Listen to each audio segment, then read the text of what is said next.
Welcome back to the deep dive. Yeah. Today, we are doing something a little different. We are firing up the time machine. Yeah, we are. We're setting the dial back 4,000 years, all the way to the dusty, sun-baked streets of ancient Babylon. But, and here is the kicker, we aren't just going on a history trip. Yeah. We aren't looking at pottery shards or reading dead languages for the sake of it. We are going there to solve a very specific, very modern problem. That's right. We are looking at a set of financial principles that are so fundamental, so, unshakable, that they apply just as much to the high-speed digital economy of 2026 as they did to the clay tablet economy of King Sargon. Exactly. We are digging into the absolute classic, The Richest Man in Babylon, by George S. Clason. Now, you might have read this in high school, or maybe it's collecting dust on your shelf. But the lens we are using today is, well, it's aggressive. We are treating Babylon not as a ruin, but as the Wall Street of the desert. I love that framing. We are looking for the Babylonian secret to Bitcoin wealth. And it sounds like a stretch, doesn't it? Connecting chariots to blockchains. It does. But when you actually read the source material, the parables, the laws of gold, you realize that the medium of exchange has changed. Yeah. We went from gold coins to paper to digital code. But the physics of wealth, they haven't budged an inch. Laws of money are like gravity. Oh. They don't care if you're using a shekel stamped with a king's face or a satoshi on a distributed ledger. Exactly. So here is the setup. It's 2026. The markets are volatile. Inflation is this beast that just won't die. Right. People are looking for a way out of the rat race. And we have this text from the 1920s, set in 2000 BC, claiming to have the source code. And it starts with a paradox, the Babylonian paradox. Let's set the scene first, because Clason does a great job of this. When we think of ancient, we think of primitive. But Babylon wasn't primitive. Not at all. It was the richest city in the world. We're talking dazzling wealth. Yeah, the Tower of Bel rising into the sky, the Hanging Gardens, which were one of the wonders of the world, lush, irrigated, beautiful. It was the New York City, the London, the Tokyo of the ancient world. But like many modern cities, that wealth wasn't evenly distributed. This is the core of the paradox. You had incredible opulence existing side by side with terrible poverty. You had the chariots of the super rich, these, golden vehicles forcing beggars into the gutters just to get by. It was a place of extreme contrast. Dazzling wealth and terrible poverty living on the same street. Yeah. And in the middle of this, we meet our two protagonists, Banseer, the chariot builder, and Kobe, the musician. And these aren't lazy guys. This is important. Very important. Banseer builds the best chariots in the city. He's a craftsman. He has a trade. Kobe is a talented musician. He plays the lyre, but they are broke. Utterly broke. They are the ancient equivalent of the working poor or the paycheck-to-paycheck class. Yes. They work hard, they have skills, but at the end of the month, or the end of the moon, as they'd say, their purses are empty. They're running on a hamster wheel. Banseer has this moment of awakening. It's a very relatable scene.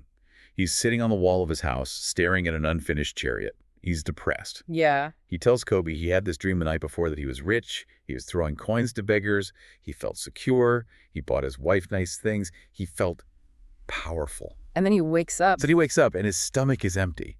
The reality hits him like a brick. That realization is the catalyst, isn't it? He realizes that hard work alone does not equal wealth. That is a hard pill to swallow even today. Oh, for sure. You can grind 12 hours a day, have a side hustle, drive Uber, and still have zero assets to show for it. Banseer has been building chariots for years, yet he has nothing. Banseer turns to Kobe and asks the $1,000,000 question, or the million shekel question. Right. Why does fate favor some with gold while others struggle? He looks at the rich people and assumes it's luck. He assumes the gods, just like some people, better. Or maybe they were born into the right family. Exactly. Yeah. That's the myth of luck. It's the default setting for anyone who hasn't cracked the code. Right. Look at the crypto whale or the real estate mogul and say, must be nice. They got lucky. But Banseer and Kobe decide to do something radical. Instead of just complaining, they decide to stop guessing and go straight to the source. They seek out Arkad, the richest man in Babylon, the Warren Buffett of the ancient world. Or perhaps the Michael Saylor, if we stick to our 2026 context. Right. They go to him not to ask for a handout, but to ask for the algorithm. They want to know the source code. How did he do it? And Arkad doesn't gaslight them. He tells them straight up, wealth isn't luck. And it isn't divine favor. He counters that argument immediately. He does. He says wealth is a result of following specific laws, just as gravity is a law of physics. He basically says, if you guys are broke, it's because you either don't know the rules or you aren't following them. Brutal honesty, but that's what they needed. Mm-hmm. He tells them, I found the road to wealth when I decided that a part of all I earned was mine to keep. And that's the key that unlocks everything. So let's unpack section 1, the origin of wealth. Because Arcad wasn't born rich, was he? Not at all. He was a lowly scribe in the Hall of Records. Think about what that means. He carved clay tablets for a living. It sounds miserable. This was hard, repetitive, low-wage labor. He was barely making ends meet. He was a data entry clerk in a world without air conditioning. But he strikes a deal. And this is the moment everything changes. He meets Algamish, the moneylender. Algamish is the mentor figure. Arcad has to carve a complex law into a tablet overnight. It's a rush job. Right. He works all night. His back is cramping. The smell of the wick lamp is giving him a headache. He can barely see, but he finishes. He gets it done. And when Algamish returns at dawn, Arcad demands his payment. Not money, but knowledge. He asks, tell me how to get rich. And Algamish, impressed by his work ethic, gives him the secret, the golden rule, the sentence that launched a million fortunes. A part of all you earn is yours to keep. It sounds so simple, almost insulting. It does. You can imagine Arcad looking at him like, that's it. That's the secret. I stayed up all night for this. But let's analyze it. Algamish asks Arcad, don't you pay the sandal maker? Don't you pay the food seller? You pay everyone but yourself. He calls him a slave. Yeah, he does. He says if you spend everything you earn, you are just working for others. You are a slave to the economy. You work for the landlord, the grocer, the tailor. You're just a conduit for money to pass through to other people. Exactly. And Algamish gives him the specific metric, 1/10. The 10% principle. No matter how small your earnings, you must save at least 1/10 of all income. Now, in 2026 terms, this is what we call stacking sats, right? Or automated DCA, dollar cost averaging. Precisely. It doesn't matter if the market is up or down. It doesn't matter if inflation is high. The first 10% of the gross income gets moved to cold storage. It is non-negotiable. It's a tax you pay to your future self. That's a great way to put it. It's not saving what's left after spending. It's spending what's left after saving. A total mindset shift. Algamish uses this brilliant metaphor. He says every gold coin you save is a slave that works for you. And the copper coins they earn as interest are the children of those slaves. It's the concept of capital. When you spend money, it's gone. It's dead. When you save and invest money, you are building an army of workers. You're creating a financial fortress. You want your money to work harder for you than you worked for it. But Arcad messes up at first, doesn't he? Oh, big time. He saves his 10% for a year. He's super proud of himself. Algamish comes back and asks, what did you do with it? And Arcad says, I gave it to Asmor, the brickmaker. He's going to Phoenicia to buy rare jewels. We'll sell them back here and split the profit. And you can just feel Algamish's face drop. He just loses it. He roasts him. He says, would you go to a baker to learn about the stars? That is a devastating critique of competence. Why on earth would you trust a bricklayer to buy jewels? I mean, a bricklayer knows mud and straw. He doesn't know gems. And sure enough, the brickmaker gets scammed. The Phoenicians sell him bits of colored glass. All of it. Gone. Arcad's savings, a whole year of sacrifice, are wiped out. Just like that. This is such a crucial lesson for our listeners today. We see this all the time in the crypto space. Every single day. People taking investment advice from influencers or taxi drivers or people who have no technical competence in the asset class. They buy a meme coin because a guy who usually talks about fitness said it's going to the moon. Exactly. Algamish's rule is only invest with those competent in their specific field. So Arcad has to start over. Year 2. He saves his 10% again. This time he gives it to Ager, the shield maker, to buy bronze.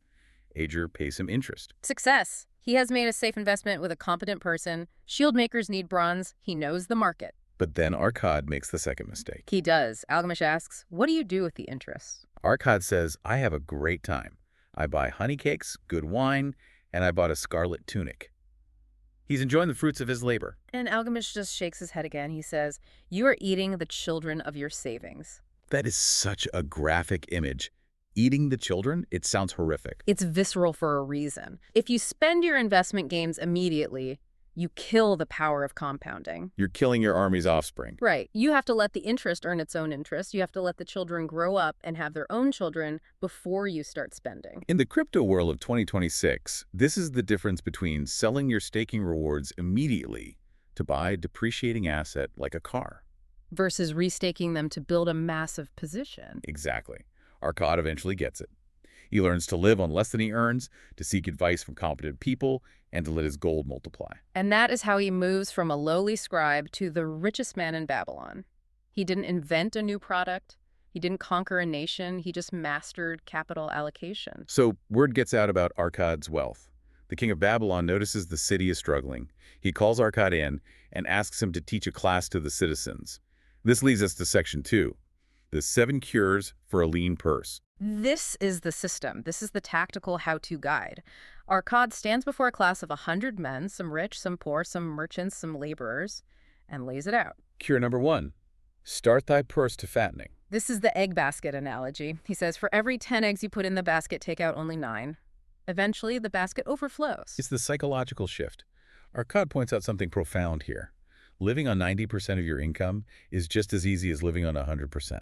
It's what we call Parkinson's law: expenses rise to meet income. If you artificially suppress your available income by 10%, your lifestyle adjusts and you honestly don't notice the difference after a few months. You just stop buying the extra latte or the premium subscription. You just adapt. You do. Cure number 2, control thy expenditures. This brings us to the dreaded B word, budget. People hate budgets. In the book, a student stands up wearing a nice robe, clearly someone who likes nice things, and yells, I am a free man. I don't want to be a slave to a budget. I want to enjoy life. I feel that guy. Who wants to track every copper coin? It feels restrictive. We all feel that.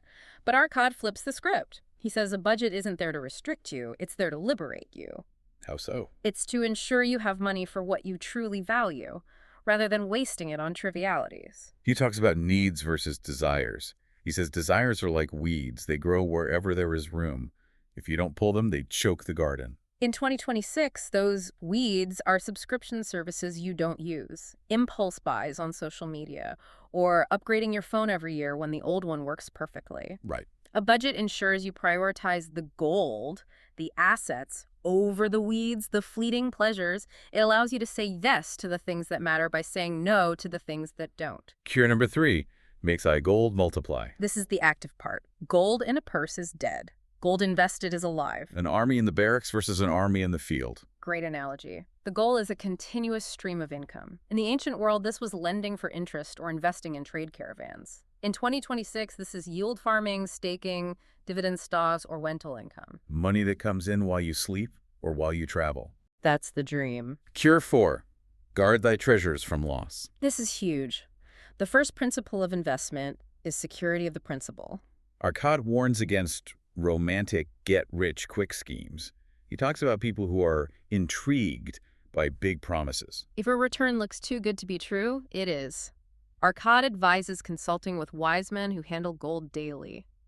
Don't risk the principal for a shiny promise. In crypto terms, this is custody. Not your keys, not your coins. For sure. And don't chase 10,000% APY on a sketchy protocol. The return of your money is more important than the return on your money. Cure 5, make of thy dwelling a profitable investment. Own your home.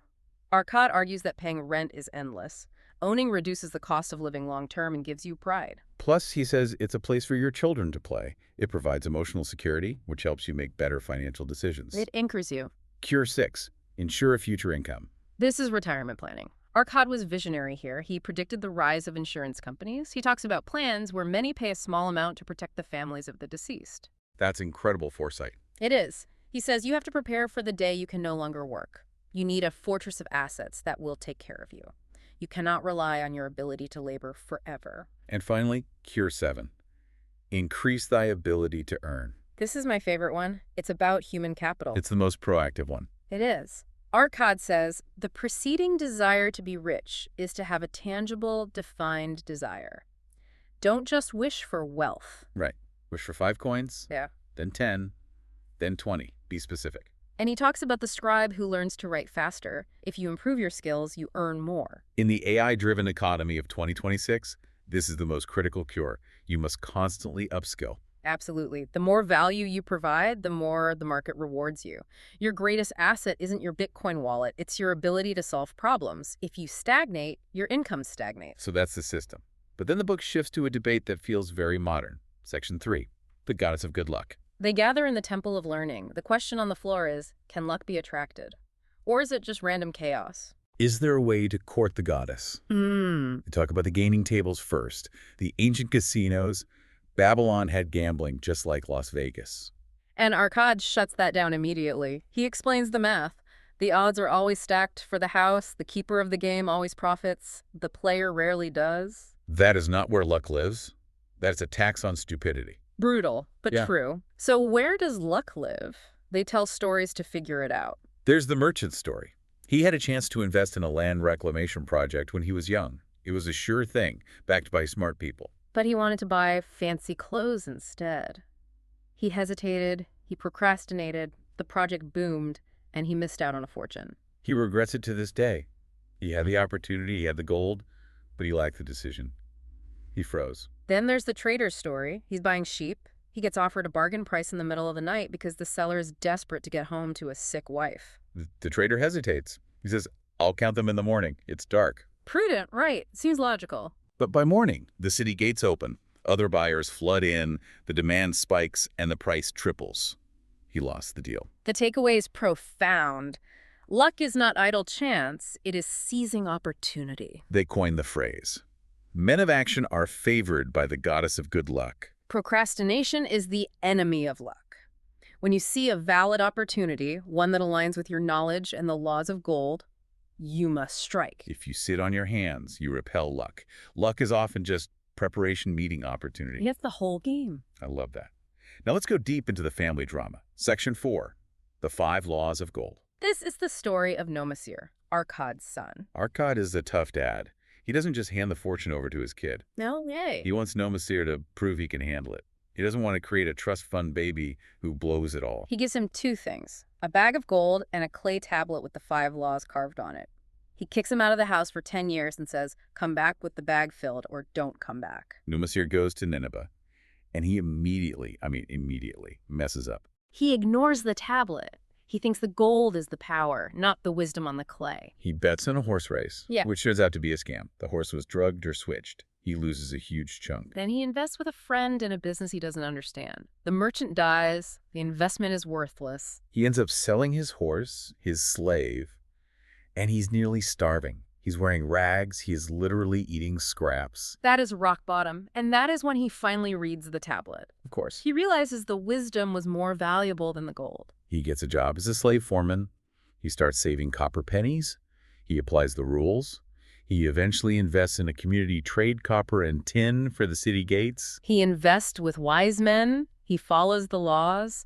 And when he returns to his father 10 years later, he gives him back the bag of gold. Plus 3 more bags. He proves he has learned. The wisdom was worth more than the money. So let's break down these 5 laws, because this is the core code of the episode. Law 1. Gold comes to him who saves 10%. We covered that. It's the gravity of wealth. Law 2. Gold labors diligently for the wise owner. That's compounding. Your army working for you. Law 3.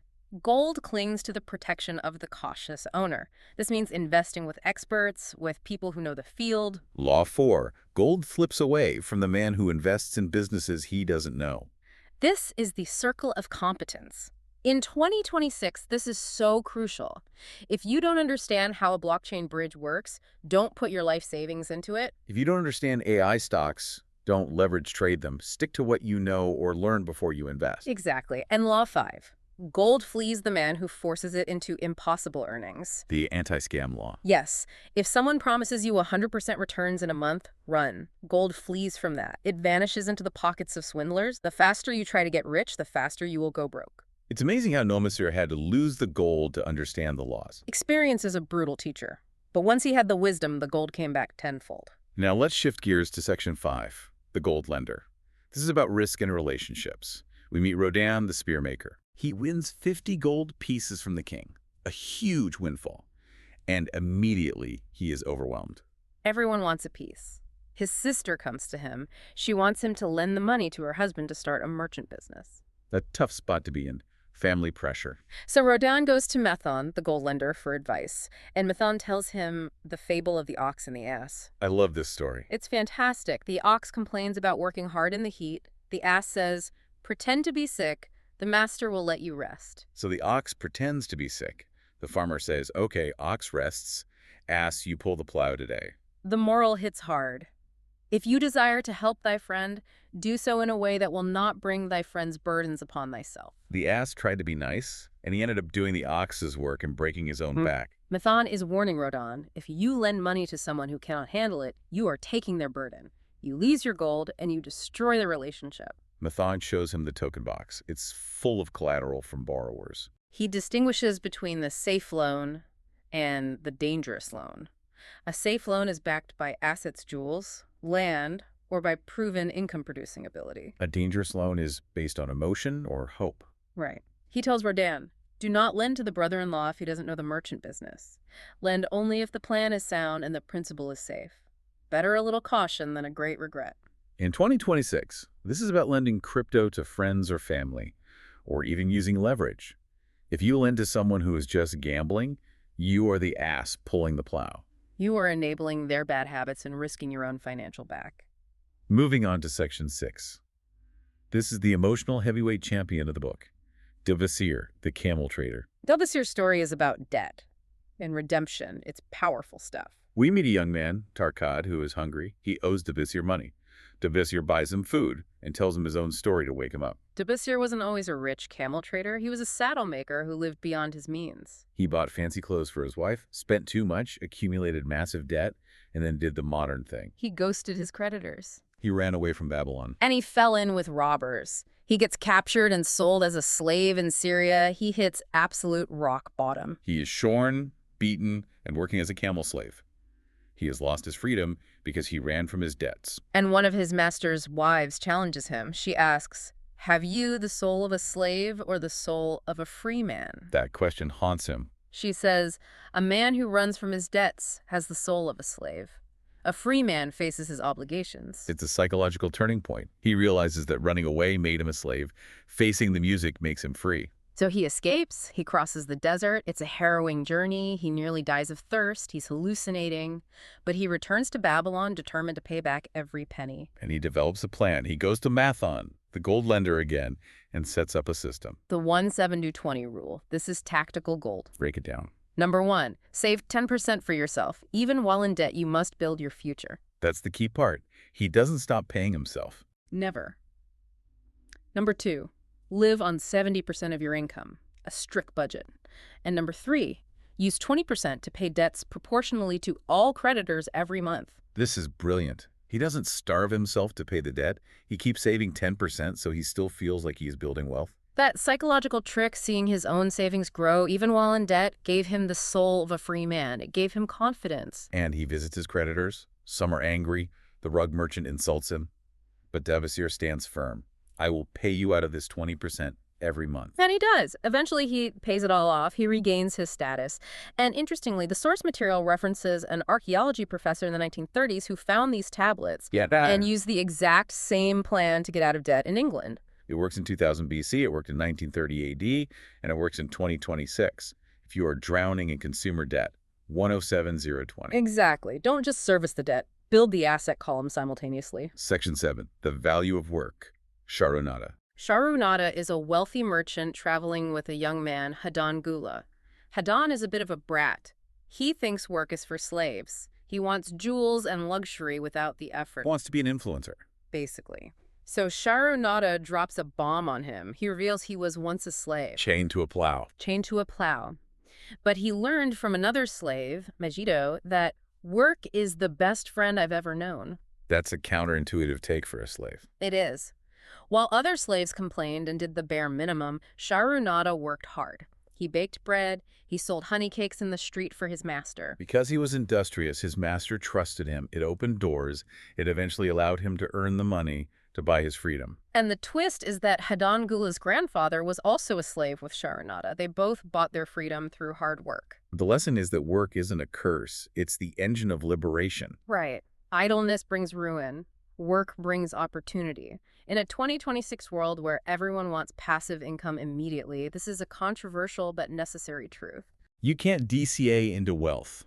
If you don't have income, you get income by providing value. Period. We are coming to the end of our journey. The outro. The walls of Babylon. We finished with the image of old Banzar, the guard on the walls. The city is under siege. It's terrifying. The citizens are panicking that the enemy will break through. Banzar chants, the walls of Babylon will protect you. It's a metaphor for financial defense. You cannot live without protection. In the ancient world, it was big stone walls. In the modern world, It's insurance. It's an emergency fund. It's cold storage for your digital assets. It's diversified investments. These are the walls that let you sleep at night when the market, the enemy, is besieging the gates. that is powerful. We've covered a lot, from the 10% rule to the soul of a free man. It all comes down to a system. Arkad didn't have magic. He had a system. So here is the challenge for our listeners, the Babylonian code for 2026. Wow. 1. Pay yourself 10% first. Bitcoin, gold, index funds, whatever your gold is. 2, budget the 70%. Know where it's going. 3. Guard your treasure from scammers and from your own ignorance. 4, make your money work for you. Build your army. And do it today. Opportunity is a haughty goddess who wastes no time with those who are unprepared. That says it all. Arkad's secret wasn't luck. It was a system. We've laid out the data, now it's your turn. What is your #1 rule for financial freedom? Think about it. And remember, whether it's a clay tablet or a hardware wallet, the rules don't change. Thanks for diving deep with us. See you on the next one.